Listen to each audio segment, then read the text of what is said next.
창세기 35장 22절입니다. 그리고 그는 그 땅에 자리를 잡고 있다. 그리고 루벤은 가고 있다. 그리고 그 아버지 첫 비라와 동침하였다. 그리고 이스라엘은 들었다. 그리고 야곱의 그 아들들은 12이다. 지금 현재 이 위치는 어디냐면 에델망대 건너편에 장막을 치고 거하는 그 자리입니다. 에델망대 건너. 그러니까 베들레헴을 출발해가지고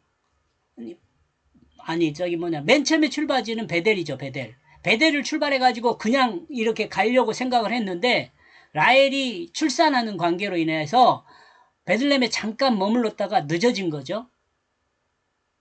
그래가지고 이제 다시 거기서 베들레헴에서 출발해서 이제 너무 늦어가지고 이제 에델망대 건너편에 장막을 쳤어요. 아마 밤이 되지 않았나 이렇게 생각할 수 있죠. 그런데 그 에델망대 건너편에 장막을 쳤을 때 이제 문제가 발생한 거죠. 하나님의 말씀으로 다스림을 받는 사람이 하나님 말씀을 따라 살면 되지만 인간이 살고 있는 곳은 하나님 말씀 따라 사는 사람만 있는 것이 아니죠. 하나님 나라를 반역한, 하나님 나라를 대적하는 사람이 주변에 가득합니다. 이스라엘을 대적하는 이스라엘은 대적자들 사이에 살게 되었음을 드러냅니다. 대적자들. 이게 망대 건너편에 마주보고 있다는 개념 때문에 이렇게 지금 조금 확장해서 설명을 하고 있는 겁니다. 그런데 또 사실 그렇죠. 이따 밑에서 설명하니까. 예. 그러므로 그는 하나님을 대적하는 대적자들 안에서 하나님 말씀을 따라 사는 사람으로 살게 되는 것이죠. 다시 그리스도인이 사는 것도 동일합니다. 그리스도인으로 곧 하나님 말씀으로 거듭난 하나님 말씀의 다스림을 받는 사람이 되었지만 그가 사는 세상은 완성된 하나님 나라가 아닙니다.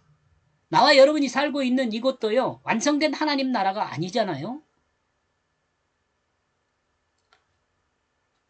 이제 자신으로부터 시작된 하나님 나라가 주변의 대적자들 안에서 살아야 하는 거죠.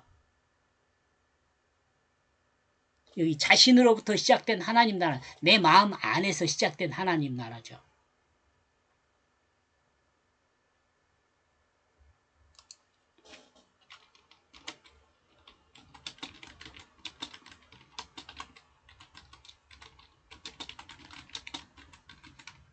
내 마음 안에서 시작된 하나님 나라입니다.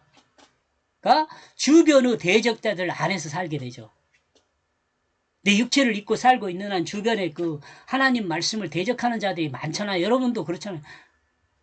예수를 믿는 사람이 이 땅에 있는 동안 완성된 천국에 살지 않습니다. 완성된 천국에 살지 않아요. 이제 그 마음 안에 시작된 그 하나님 나라에서 살게 되죠. 그리고 그 마음 밖에는 하나님 나라가 아닌 세속의 거짓이 남만 세상에 둘러싸여 살게 됩니다. 그리스도인은 이 거짓으로 둘러싸인 이 땅에서 진실함으로 살아야 합니다. 그러니까 싸워야겠죠. 사실은 이 세상은요, 거짓과 진실의 싸움이에요. 저 거짓과 진실의 싸움. 참인가 거짓인가 이거 배우는 게 학문 아니에요? 그러므로 그리스도인에겐 그 싸움이 시작됩니다. 이 싸움은요, 맨 처음에 시작하는 것은 뭐예요? 자신과의 싸움입니다. 자신과의 싸움.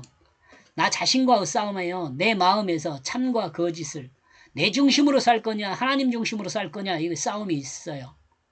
내 안에서 싸움에서 내가 하나님 말씀으로 승리하면 또 하나님 말씀을 대적하는 가족들과도 싸워야 돼요. 하나님을 믿지 않는 가족들. 그리고 주변 사람들과도 싸우고 사회와도 싸우고 또 문화와도 싸우고 이 모든 싸움에서 승리하기 위해서는요. 쉽지가 않죠. 그 마음 중심에 하나님 말씀 예수 그리스도가 있어야 돼요. 이 말도 조금 어려울 수 있어요. 어떻게 내 마음 안에 예수 그리스도가 있을 수 있는가 이렇게 생각할 수 있잖아요. 이는 자신 안에 있던 그 자기중심이 죽고 예수 생명이 살아야죠. 그러면 예수 그리스도와 함께 하는 거죠. 만약에 자기 중심이 죽지 않는다면 이 싸움에서 결코 이길 수가 없습니다. 결코 이길 수가 없어요. 여기서 자신이 죽는다는 것은 육체적 중심이 죽는 것을 말해요. 육체적 자기중심이 죽는 것을 말해요. 육체의 정욕을 따르는 자기중심이 죽으면 이 모든 싸움에서 승리할 수 있어요. 자기중심이 죽으면, 내 맘대로 하고 싶은 마음이 죽으면, 육체의 정욕을 따르는 자기중심이 죽고 하나님 말씀의 뜻을 따르는 사람으로 거듭나면 승리할 수 있어요. 이와 같이 거듭난 사람이 각각의 싸움에서 승리할 수 있게 됩니다. 이 싸움은 하나님 말씀이 승리를 이끌어 갑니다. 인간 자기중심의 생각은 결코 승리를 만들어낼 수가 없습니다. 이 싸움에서 제일 먼저 미끄러진 사람이 누구냐? 루벤입니다. 루벤. 야곱의 첫째 아들이죠. 아들입니다. 아들.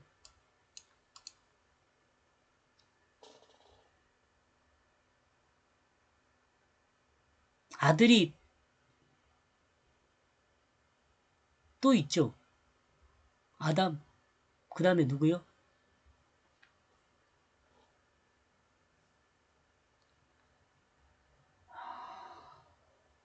생각이 안 나네. 어떡하지? 이래갖고 말씀을 공부하겠어요. 이따 생각나면 이야기를 하고. 비라는 나라의 여자, 야곱의 첫째 아들인 루벤이 이 제일 먼저 미끄러져요. 싸움에서 이기지 못해요. 자신과의 싸움에서 자신을 이기지 못한 거죠. 비라는 라헬의 여종이죠. 그리고 라헬이 죽었습니다. 베들레헴에 죽었잖아요. 베냐민을 낳다가. 그러므로 비라의 근본 주인이 없어졌어요. 그러나 라헬이 비라를 야곱의 첩으로 주었잖아요. 그러니까 비라의 주인은 야곱이에요. 그런데 야곱의 아들 루벤이 비라를 범하게 됩니다. 이때 루벤의 나이가 한 35살 정도 돼요.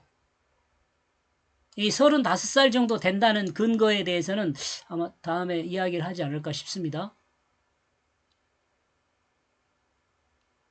안 나오나요? 그런 근거가 되는 것은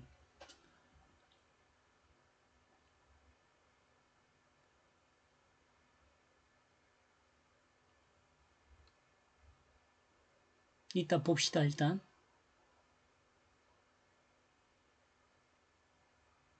예. 이때 루벤의 나이가 35살 정도 되는데 결혼에 대한 언급은 없어요. 루벤이 결혼을 했는지 안 했는지 언급이 없어요. 근데 할아버지하고 아버지의 결혼 나이를 생각해보면 한 40살 정도 했잖아요. 생각하면 비교적 어른 나이죠. 근데 아버지 생각하면 할아버지와 아버지를 생각하면 아버지는 아니죠. 아버지는 77살에, 85세인가요? 85세인가 했나요? 84세. 예, 84세 했네요.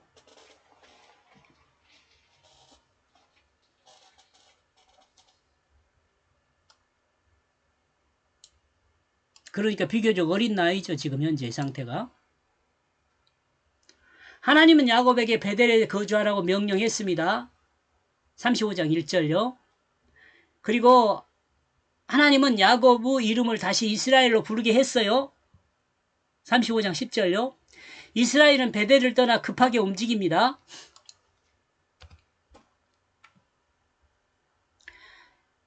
베델에서 에브라스에 이르기까지 쉬지 않고 달려갑니다. 그러나 쉴 수밖에 없었던 것은 라헬이 난산하게 된 것 때문이죠. 여기서 라헬은 베냐민을 출산하고 죽었습니다. 그리고 라헬은 베들레헴 길가에 장사되었어요. 베들레헴 길가에요. 그리고 다시 출발하여 에델망대 건너편에 장막을 쳤습니다.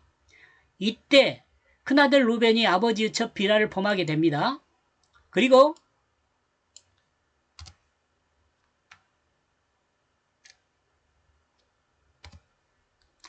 야곱은 에델망대를 떠나 기럇 아르바의 마모레로 갔습니다. 마모레로. 루벤이 아버지 첩 비라를 범했다는 것은 이스라엘이라고 표현합니다. 이스라엘이 듣고 알고 있어요. 본 건 아니고 듣고 알고 있어요. 소문을 듣고. 기랏 아르바의 마무리에는 뭐 어떤 곳이냐면 야고보 할아버지 아브라함과 아버지 이삭이 우거하는 장소입니다. 이거 헤브론이라고도 해요. 헤브론.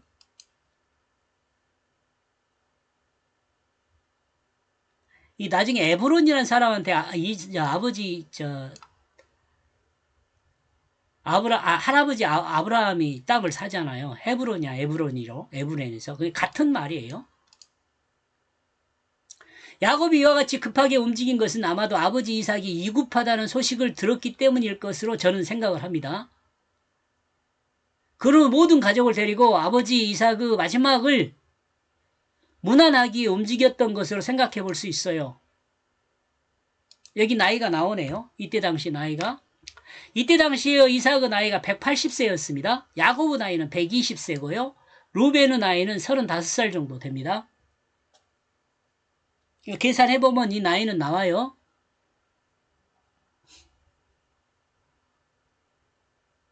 이렇게 볼 때 이삭이 죽고 베냐민이 태어났다고 볼 수 있습니다. 180세에 이삭이 죽었거든요. 그러니까 그때 죽은 때 그 죽은 해 얼마 차이 안 나겠잖아요. 지금 에브랏에서 그 기랏 아르바까지 가는 시간만 있을 뿐이니까 뭐 며칠 차이 나겠어요? 하루 이틀?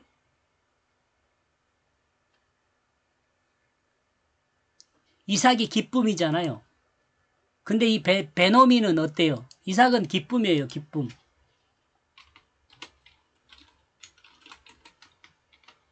그 다음에 뭐 웃음? 이런 의미를 갖고 있거든요. 근데 이 베냐민은 오른손의 아들이지만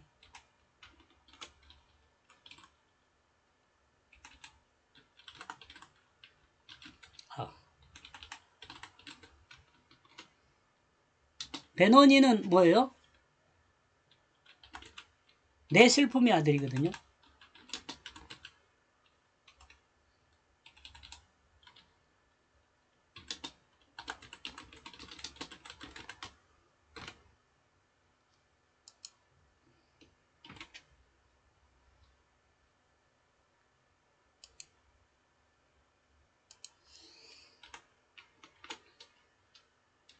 베노니는 내 슬픔의 아들이에요.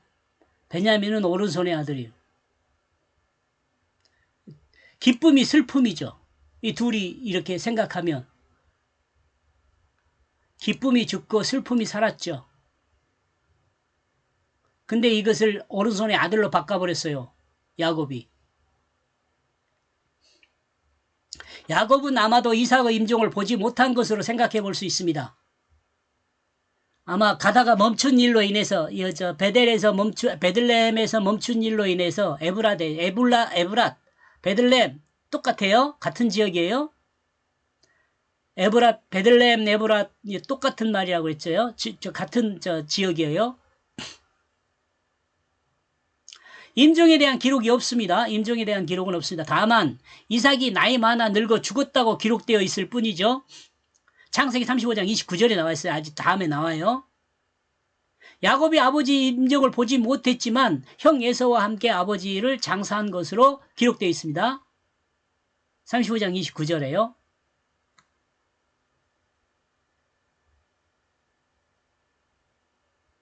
임종에 대한 대화가 없어요.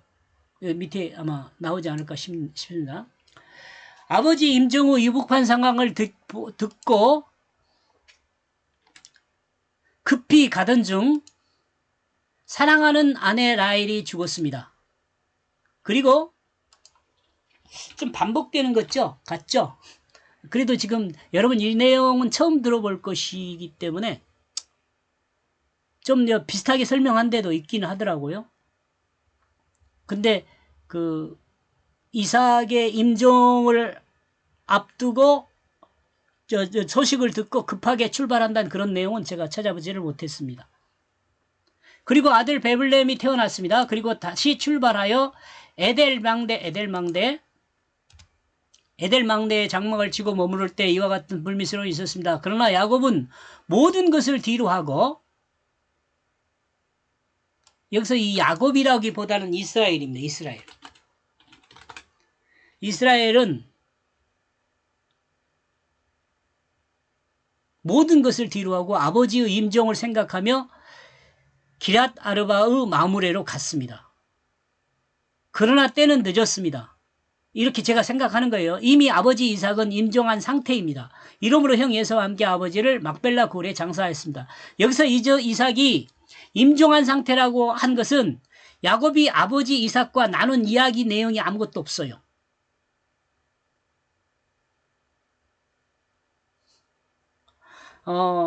그렇기 때문에 이제 야곱이 아버지 임종을 보지 못했다 이렇게 생각을 하는 거죠. 그리고 이와 같은 가족사가 있기 때문에 여기서 아브라함의 자녀들이 아브라함이 아니에요. 야곱이죠. 야곱의 자녀들이 모두 언급되고 있다고 봅니다. 이와 같은 상황 안에서 루벤이 아버지의 첫 비라를 범한 것이 기록되어 있습니다. 이와 같은 이 복잡한 이와 같은 상황에 지금 이 내용이 기록되어 있어요. 이동이 끼어 있다고 볼 수 있어요. 하나의 에피소드가. 성경은 야곱이 들었다고 말하지 않고 이스라엘이 루벤이 한 일을 들었다고 기록하고 있습니다. 그러므로 야곱은 이 일을 알고 있었지만 이 일에 대한 언급은 없습니다. 야곱의 마지막 루벤을 축복하는 내용 안에 이 내용이 언급되어 있습니다. 창세기 49장, 저 50장까지 있으니까 끝 마무리에 가서 이제 애굽에서 임종을 맞잖아요. 임종을 맞을 때 이제 자녀들을 축복하는 과정에 있는 때 49장 4절에서 이 내용이 나와요. 그리고 이 내용에 대해서 역대상 5장 1절에서 이 지금 내용에 대해서 설명을 합니다. 비록 족보에는 루벤이 먼저 기록되어 있어도 장자권은 요셉의 아들들이라고 자손에게 또는 아들들에게 자손에게라고 합시다.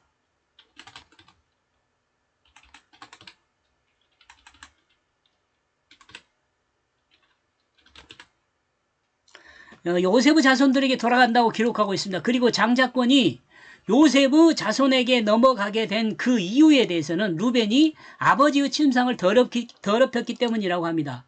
또한 역대상 5장 다음 절 2절에서는요. 그 주권자가 유다로부터 났을지라도 주권자가 누구예요? 예수 그리스도죠.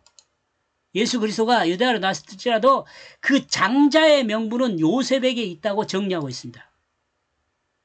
명분은 요셉에게 있다라고 역대상 5장 2절에 언급되어 있습니다. 이렇게 볼 때 창세기 35장 2절에서 루벤이 아버지의 첫 비라를 범한 내용이 기록된 것은 그의 장자권에 대한 정통성을 정리한 부분이라고 생각할 수 있습니다. 제가 이렇게 복잡하게 설명을 많이 기록을 하고 있는데요. 이 말 하려고 그런 거예요. 이 말 하려고.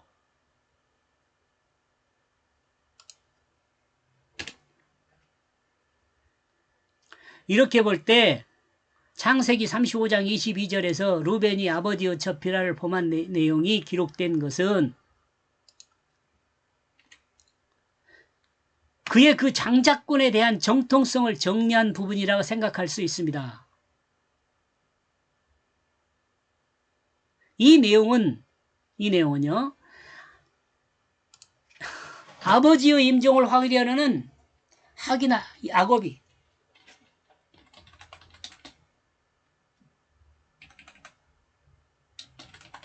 아버지 이삭의 임종을 확인하러 가는 과정에서 발생한 이야기입니다.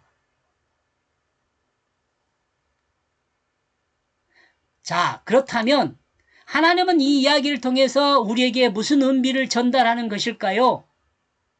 자, 여기서 이제 무슨 이야기냐면 이 내용은 이게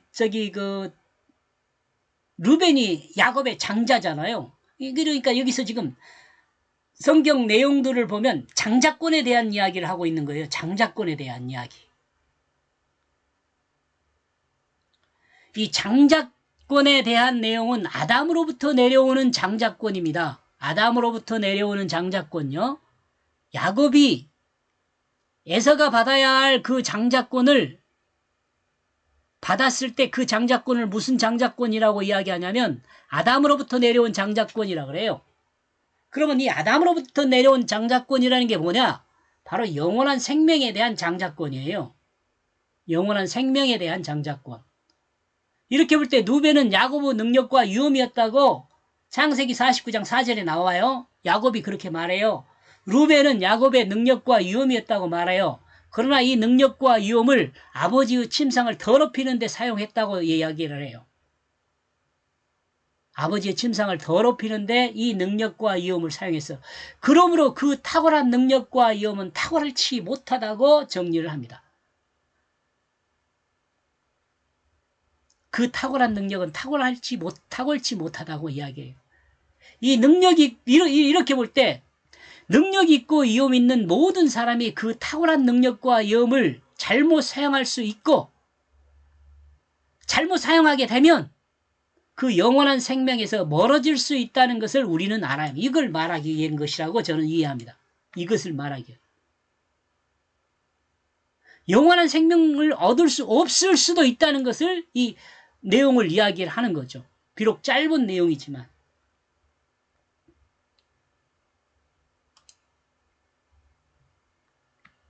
여기까지 보겠습니다. 고맙습니다.